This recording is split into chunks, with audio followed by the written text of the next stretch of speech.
விஜய் வரா. விஜய் ஏன் இந்த பக்கம் வந்துட்டு இருக்கான்? என்னவா இருக்கும்? விஜய் நில்லுடி விஜய். இவ வேறையா? இவன் இந்த பக்கம் இருக்கா? ஏண்டி லலிதா, நீ எங்கடி இந்த பக்கம்? விஜய் நான் அங்கதாண்டி வீடு குடி வந்திருக்கேன். ஒரு வாரம் தாண்டி ஆகுது. நீ எங்கடி இங்க? ஐயோ, இவ வேற இங்க எப்படி இருக்காளா? நம்ம ரிலேட்டிவ் எல்லாம் பார்த்தா என்ன நினைப்பாங்க? இவரோட பேசணும் ஒரு மாதிரியெல்லாம் நினைப்பாங்க. நான் எங்க வீடு இங்க தாண்டி இருக்கு. எங்கடி இருக்கு உங்க வீடு? ஐயோ, வீட்டை வேற கேட்கிறாளே. வீட்டை காட்டினா வந்துருவாளோ? சரி, இருந்தாலும் சொல்லுவோம். அது ஒரு கிளடி, இது அதாண்டி எங்க வீடு.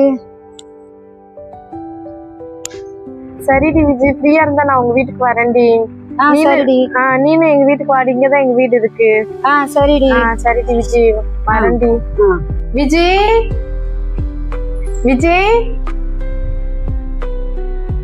விஜய். ஐயோ, இவன் என்ன வீடு தெரிய வந்துட்டா? ஐயோ, இவளை எப்படியே விடக்கூடாது. ஏதாவது இவளை வராத அளவுக்கு, பேச விடாத அளவுக்கு இவளை ஏதாவது பண்ணிடணும். என்ன நினைப்பாங்க அக்கம் பக்கம் உள்ளவங்களா? இவ ஸ்டேட்டஸ் என்ன, நம்ம ஸ்டேட்டஸ் என்ன தெரியவே தெரியாது. கருத்து எடுத்துக்கலாம். ஏதாவது பண்ணிடுவோம் இன்னைக்கு. இன்னும் அவள் வீட்டு பக்கம் வரக்கூடாது, என்கிட்ட பேசக்கூடாது, ஏதாவது பண்ணிடுவோம். ஏண்டி லலிதா? பூ வீட்டுல பூத்ததுடி, அதான் உனக்கு கொஞ்சம் கட்டி கொண்டுட்டு வந்தேன். விஜய். சரிடி. சரி, தேங்க்ஸ் டி. லலிதா, நான் ஒன்றும் சொல்றேன், தப்பா நினைச்சுக்காத. சொல்லி என் மாமியாருக்கு நான் யார்கிட்ட பேசினா சுத்தமா பிடிக்காதுடி.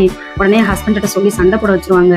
வீட்டுல சண்டை வரும். நான் எங்கேயும் யார்ட்டி பேசுறதும் பிடிக்காது, எங்க போறதும் பிடிக்காது. எங்க வீட்டுக்கு யாரும் வந்தாலும் அவங்களுக்கு பிடிக்காதுடி. அதனால நீ கொஞ்சம் தப்பா நினைச்சுக்காதுடி. இனிமே என் வீட்டுக்கு வராத, கொஞ்சம் என்கிட்ட பேசாதடி. சரிடி, நான் தெரியாம வந்துட்டேன். சாரிடி. சரிடி. இது கூட இப்ப வாங்குறது தெரிஞ்ச திட்டுவாங்கடி, தப்பா நினைச்சுக்காதுடி. ஏன்டி பூ தானே வச்சுக்கோடி. இல்லடி, திட்டுவாங்கடி, தப்பா நினைச்சுக்காதுடி. சரி.